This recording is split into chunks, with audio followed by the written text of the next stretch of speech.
جو کشمیر کا سفیر، فلسطین کا سفیر اور پاکستان کا بہتر مقدمہ لڑنے والا ہے، لہٰذا ان کو ٹارگٹ کیا جاتا رہا اور اس کے ساتھ ساتھ پاکستان کے اداروں کو۔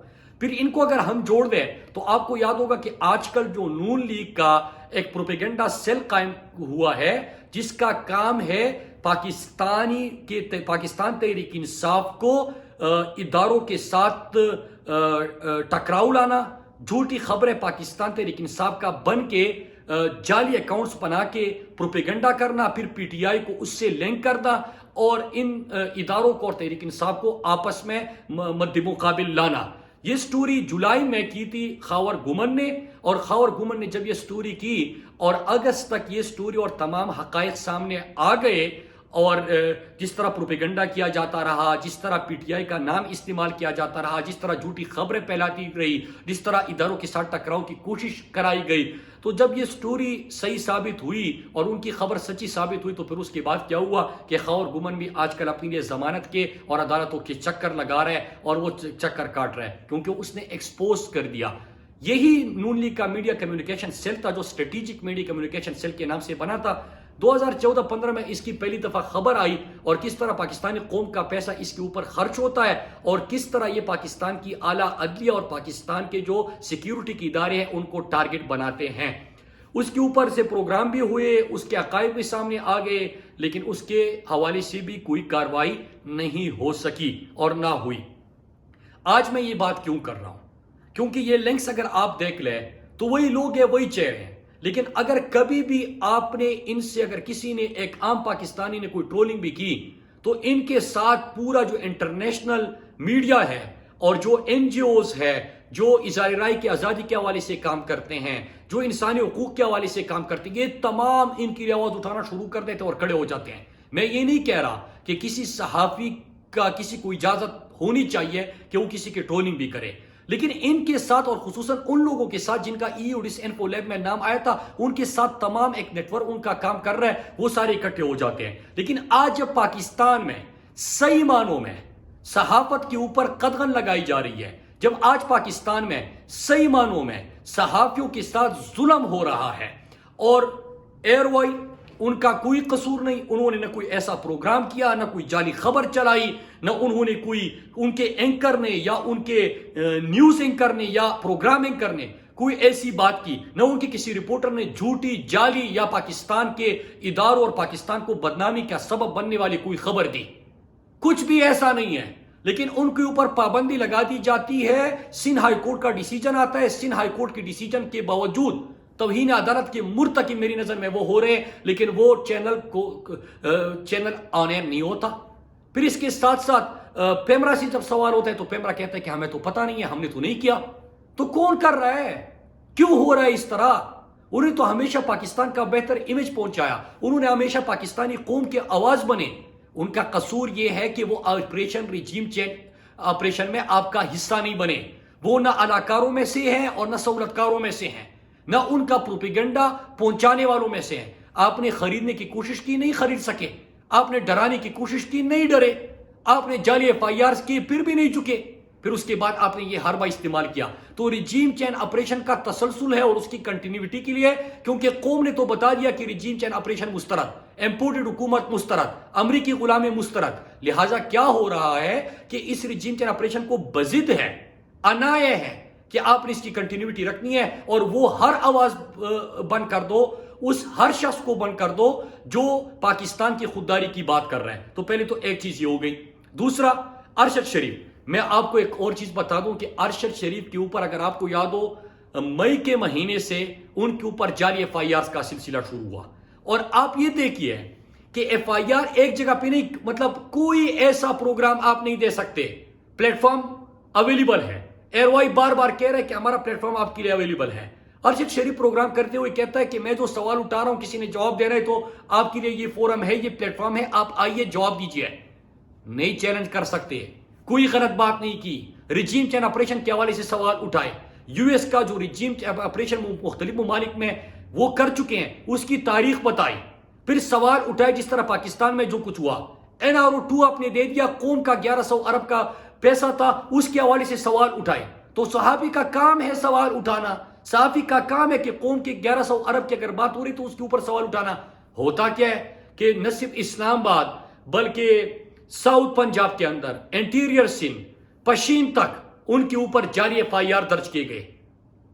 جعلی FIR پہ بھی سلسلہ نہیں رکا اور ارشد شریف بولتے رہے تو ایک اور چیز ہو گئی کہ ارشد شریف تو پروگرام ریجیم چینج کے حوالے سے کر رہا ہے. ارشد شریف تو جو امریکہ کے غلام ہیں ان سے سوال پوچھ رہا ہے، وہ تو سوال پوچھ رہا ہے NRO2 کے حوالے سے. تو پھر کیا کی ہوتا ہے کہ اطلاعات آتی ہے، تھریٹ الرٹس ہے.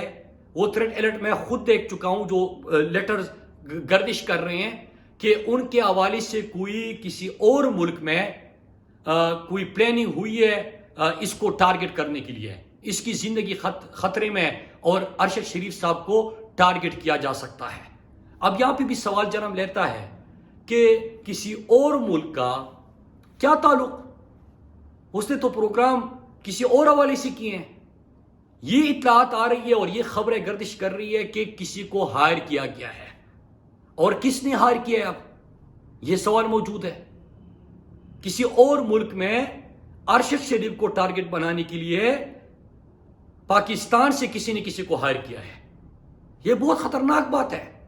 آپ اگر کوئی بھی بات کرے گا تو آپ جیل میں، جس طرح عمران یاس خان کے ساتھ کیا گیا، عمران یاس کو نہ صرف گرفتار کیا گیا بلکہ اس کے اوپر جو تشدد ہوا، اس کو جس انداز سے جیل میں رکھا، بلکہ کالی کوٹری میں اس کو رکھا گیا، کس طرح اس کو پورا 2-3 دن تک گھماتے رہے تاکہ وہ سو نہ سکے. پھر اس کے کانے میں کچھ ملانے کی بھی اطلاعات آ رہی تھی. تو آپ اپنی جو ناکامی آپ کو ہوئی ہے، آپ لوگوں کی جانوں کے پیچھے پڑ گئے ہو. کل عمران یاس کے ساتھ ایک اور معاملہ ہوا کہ وہ اپنے پروگرام کے لیے، روٹین کے لیے جس طرح وہ پروگرام کرتا ہے پہنچا، ان کو کہا گیا کہ آج آپ آن ایئر نہیں جا سکتے. انہوں نے سوال پوچھا، بتایا گیا کہ ہمارے اوپر بڑا پریشر ہے. یہ پریشر کون دے رہا ہے اور کیوں دے رہا ہے؟ تو اس کے لیے تنظیمیں کیوں آواز نہیں اٹھاتی؟ صحافتی تنظیموں کو آگے آنا ہوگا. سمیع ابراہیم کو جس انداز سے ہراساں کیا گیا، ایاز امیر کو دن کے اجالے میں جس طرح ان کے اوپر تشدد کیا گیا، پورے ایک بڑے شہر میں ان کے اوپر تشدد ہوا. تو یہ جنگل کا قانون ہے یا پھر کیا آئین اور قانون معطل ہو چکے ہیں؟ کیا آئین پاکستان معطل ہو چکا ہے؟ یہاں پہ تو آپ لوگوں کے اوپر ظلم پہ ظلم کرتے جا رہے ہو. اور کیوں ہو رہا ہے؟ عمران خان آپ سے کنٹرول نہیں ہو رہا. آپ نے امریکہ کے غلام بننا تھا، اور اگر آپ نے کچھ کرنا ہی ہے اور تحقیقات کرنی ہے اور جواب ان سوالوں کے مانگنے، تو آسان کام اور آسان راستہ آج میں بتا رہتا ہوں. صدر پاکستان اور اسپیکر نیشنل اسمبلی نے سپریم کورٹ کے آنریبل چیف جسٹس کو ایک مراسلہ بھیجا ہوا ہے، جو دھمکی آمیز مراسلہ پاکستان بھیجا گیا تھا کہ عمران خان کی حکومت ہٹائی جائے. اگر عدم اعتماد کامیاب ہوا تو عمران پاکستان کو معاف کیا جا سکتا ہے، اگر ناکام ہوا تو پاکستان کو سنگین نتائج بھگتنا پڑیں گے. پھر منڈیاں لگتی ہے، ضمیر جاگتے ہیں، وہ پولیس وینز آ جاتی ہے، راتوں کو عدالتیں کھلتی ہے، اور یہ تمام چیزیں جو اس کے بعد ہو رہی ہے، یہ تمام چیزیں ہو جاتی ہے.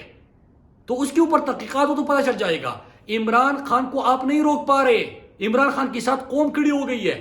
17 جولائی کو بھی اٹیمپٹ ہوا تھا پنجاب کی ضمنی انتخاب میں، ہر بار استعمال کیا گیا، لیکن جب قوم کھڑی ہو گئی تو شکست ہو گئی. آپ کو مان لو کہ شکست ہو گئی.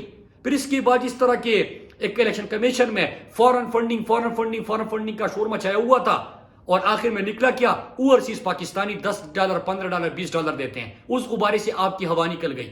لیکن پھر بھی پیچھے پڑے کہ عمران خان کو کسی انداز سے روکنا ہے.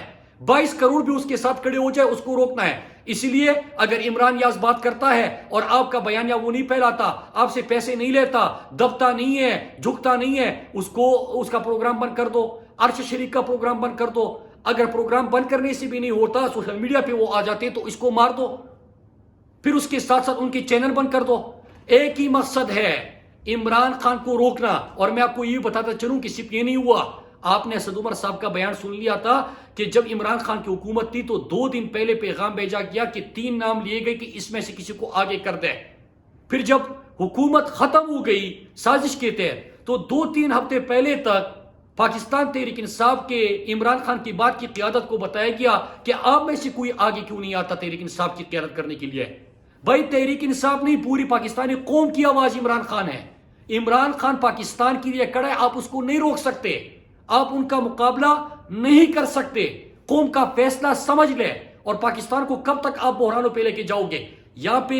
یہ تو بات ہو گئی جو آج سے میں نے سٹارٹ کیا 18 تاریخ کو 5 بجے پوری پاکستان میں پریس کانفرنس پریس کلب کے سامنے ہم جو صحافیوں کے اوپر تشدد ہو رہا ہے، جو صحافیوں کے اوپر جعلی ایف آئی آرز ہو رہے ہیں، جو اے آر وائی کو بند کر کے اور جعلی ایف آئی آرز کر کے چینل کو بند کرنے کی کوشش ہو رہی ہے، تو اس کے خلاف ہم آواز اٹھائیں گے۔ لیکن اس کے ساتھ ساتھ میں قوم کو یہ بتانا چلوں کہ جو بھی پاکستان کے خلاف بیانیہ پھیلاتے تھے اور جو بھی پاکستان کے خلاف پروپیگنڈے میں شامل ہوتے تھے، وہ تمام آوازیں تو آج بھی موجود ہے، لیکن جو بھی پاکستان کا مقدمہ، پاکستانی قوم کا مقدمہ، یونٹی کی بات کرنے والا، پاکستان کی سالمیت کی بات کرنے والا، پاکستان کا بیانیہ دنیا تک پہنچانے والے اور انڈیا کے پروپیگنڈے کو تہس نہس کرنے والے، ان تمام آوازوں کو بند کرنے کی کوشش ہو رہی ہے۔ تو اس کا فائدہ کس کو ہوگا؟